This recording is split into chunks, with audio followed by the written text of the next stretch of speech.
Hello guys, ഇന്ന് ഞാൻ വന്നിരിക്കുന്ന ഒരു കിഡിലൻ ചമ്മന്തിയുടെ റെസിപ്പി ആയിട്ടാണ് കേട്ടോ. ഇത് മിക്കവർക്കും അറിയാവുന്നത് തന്നെയാണ്, എന്നാലും ഞാൻ ഉണ്ടാക്കുന്ന രീതി നിങ്ങൾക്കൂടെ ഒന്ന് കാണിച്ചു തരാമെന്ന് വെച്ചേ. വീഡിയോയിലേക്ക് പോകുന്നതിന് മുമ്പിട്ട് നമ്മുടെ ചാനൽ ആരെങ്കിലും സബ്സ്ക്രൈബ് ചെയ്യാതെ കാണുന്നുണ്ടെങ്കിൽ ഒന്ന് സബ്സ്ക്രൈബ് ചെയ്തേക്കണേ. ഇനി നമുക്കൊരു ചട്ടി വെച്ചിട്ട് അതിലേക്ക് കുറച്ച് വെളിച്ചെണ്ണ ഒഴിച്ചു കൊടുക്കാം. വെളിച്ചെണ്ണയിൽ തന്നെ ചെയ്യുന്നതായിരിക്കും ഒന്നുകൂടെ സൂപ്പർ.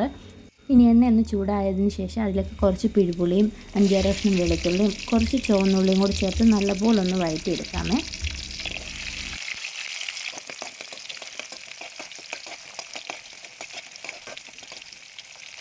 ഇനി ഇതിലേക്ക് കുറച്ച് കറിവേപ്പിലയും കൂടെ ചേർത്ത് കൊടുക്കാം. ഇത്രയായി കഴിഞ്ഞാൽ ഇതിലേക്ക് നമ്മൾ മുറിച്ച് വെച്ചിരിക്കുന്ന മുളക് കൂടെ ചേർത്ത് കൊടുക്കാം. ഇനി അതിൻ്റെ ഒരു പച്ചമണം മാറുന്നത് വരെ ഒന്ന് ഇളക്കി കൊടുക്കാം. ഇനി ഇതിൻ്റെ തീ ഓഫാക്കി വെച്ചിട്ട് നമുക്ക് കുറച്ച് നേരം മാറ്റി വയ്ക്കാം. അതൊന്ന് തണുത്തതിന് ശേഷം നമുക്ക് അരച്ചെടുക്കാം.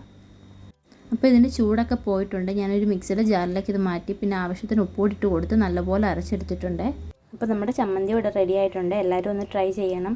വീഡിയോ ഇഷ്ടമായാൽ ലൈക്ക് ചെയ്യാനും സബ്സ്ക്രൈബ് ചെയ്യാനും കമൻറ്റ് ചെയ്യാനും മറക്കല്ലേ.